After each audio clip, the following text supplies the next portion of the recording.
그리고 이제 실무를 하시면서 여러분들이 이제 남들은 알고 있는데 나만 모르는 그런 팁들이 있어요. 세무사님들이기 때문에 워낙 기본 지식은 당연히 FM은 다 알고 계시죠. 근데 이제 사이드로 이렇게 그런 팁들이 고객들한테는 진짜 큰 팁이 되는 거거든요. 우리한테 조그만 팁이면은 그 사람들한테 큰 팁이 되는 거거든요. 그런 방법 중에서 어떤 게 있냐면은 몇 가지 설명을 드리겠지만은, 우선은 이 공동사업장이라는 거를 하게 되면은 우리가 A 사업장이 있고 B 사업장이 있는데 원래는 각각 홍길동 개인 명의였다는 거죠. 근데 B 사업장은 홍길동과 그의 배우자가 실제 일을 하고 있어. 실제 배분도 그렇게 갖고 있어. 그럼 B 사업장은 그냥 편의사, 단독 사업자로 이렇게 편의사 이렇게 하고 있는 데들이 많아요.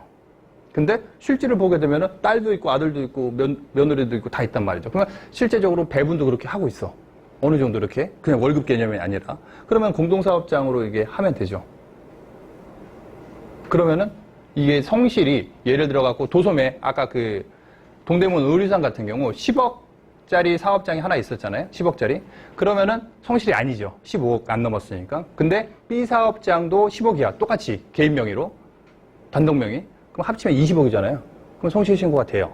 그런데 A 사업장은 그대로 10억인데 B 사업장을 원래 합산을 해야 되는데 B 사업장은 동생이랑 하고 있어. 놀아먹는 걸 반반씩 놀아먹고 있어. 실제. 그러면은 B 사업장을 명의를 공동사업장으로 바꿔야 되는 거죠. 그러면은 이 공동사업장은 1거주자로 이 하나의 인격체로 그냥 한 개의 법인이라고 생각하세요. 그냥 개념상 공동사업장은 그냥 법인이구나 라고 생각하면은 개인하고 법인하고 뭐 합산하나요?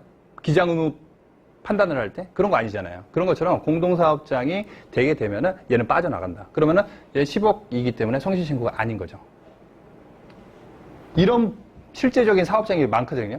한 개 자체가 성실이면 그냥 상황이 종료된 건데 두 개 합산해갖고 다른 데 세 개 합산해갖고 성실이 됐다. 그러면은 거기서 매출이 하나 공동사업장에 이게 발라낼 수 있다고 하게 되면 이걸로 한 개 또는 두 개 합쳐도 성실이 안 된다고 하게 되면은 성실 아닌 사업장이 되는 거죠.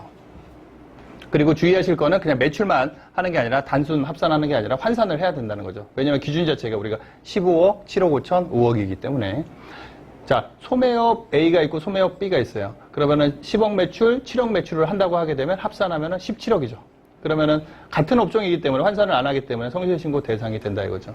그런데 소매업 A 매출이 10억, 제조업 매출이 3억이라고 하게 되면 소매업 성실신고 기준은 15억, 그 다음에 제조업 성실신고 기준은 7억 5천이기 때문에 이 제조업 3억 매출이 환산이 돼서 6억이 되는 거예요.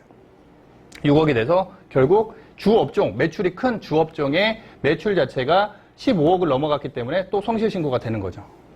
그리고 임대사업장을 갖고 있다고 하게 되면 동대문 의류상에서 10억이 발생되고 임대상가에서 2억이 발생된다고 했을 때 소매업의 성실신고 기준은 15억, 그 다음에 임대업의 성실신고 기준 금액은 5억이기 때문에 환산을 하게 되면 이 300%가 나오죠. 그러면 2억 곱하기 300% 하게 되면 또 16억. 그래서 또 대상이 되는 거죠.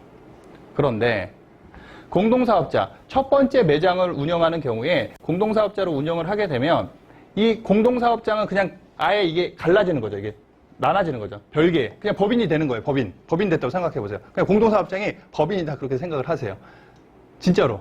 왜냐면 제가 공동사업 법인 컨설팅 이런 거 많이 하다 보니까 나중에 공동사업자 이자 비용 처리할 때도 마찬가지예요. 법인이라고 생각해 보세요. 이해가 깔끔한 거예요. 그러면은 당연히 출자금에 대한 이자 비용이니까 경비 처리가 안 되는 거야. 그런 느낌이 확 오시죠. 근데 법인을 만들어 놓고 대출을 받았어. 그럼 이자 비용 처리 되는 거잖아요. 공동사업장에 대한 이자 비용 처리도 뭐 되니 안 되니 뭐 왈가왈부 할 게 아니라 그게 법인이라고 생각하면 그 개념이 바로 들어올 수가 있다는 거죠. 그런 부분.